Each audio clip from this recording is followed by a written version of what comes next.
One thing Democrats, Republicans, and Libertarians agree on is that it's government's job to protect us from foreign threats. It's here in the Constitution. But people say Libertarians won't make us safe.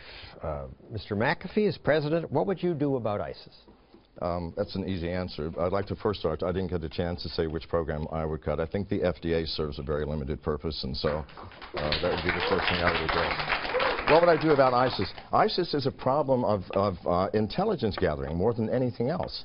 I mean, we have the capacity. Certainly, is anybody doing terrorist acts inside of China or inside of Russia? No, it just doesn't happen. They are so far ahead of us from a cybersecurity standpoint, meaning intelligence gathering in the modern age. We should know well in advance before every terrorist attack on the planet, and yet we do not. We do not. Or if we do, we're not telling anybody. It's one of the greatest tragedies. We need new training. We need to make ourselves up to date. We are 20 years behind the Chinese and the Russians. That alone would protect us? I'm sorry? That intelligence alone would protect us? They want to murder us.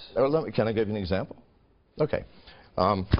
We have the capacity, using pattern recognition, without having to listen to anybody's conversation or invade anybody's privacy, to determine what a terrorist cell is. They have anomalous communications. Leaders will take a different phone and throw it away every day. They use only outgoing phone calls. When a terrorist attack is about to happen, there's a flow from the chain of command. These things are easily identifiable in today's cyber science world. We're not applying them. I'm sorry. And so if we could protect and prevent every terrorist attack, would that not help us? Mr. Petersen. You said something like that. Yeah. Well, I'll tell you, the first thing that I would do is I would obey the Constitution and respect the Fourth Amendment rights of American citizens. Now, we can fight ISIS. They have inspired attacks on our own homeland, such as in Garland, Texas, and they have attacked Brussels, and they have murdered terrorists in Paris. So they are a sincere threat. But if we obey the Constitution, we follow the advice of the founders, and we listen to Congressman Ron Paul, there are thousands of grizzled veterans that are just aching for an opportunity to do their country a favor, that would be more than happy to go over there and take care of these boys for us. I trust the Constitution. I trust Thomas Jefferson. I trust the founders. I believe that if we follow the law, that we can protect ourselves and secure our liberties at the same time. Mr. Johnson, Governor Johnson, Senator Cruz said we should carpet bomb ISIS into oblivion. I don't know if sand can glow in the dark, but we'll find out.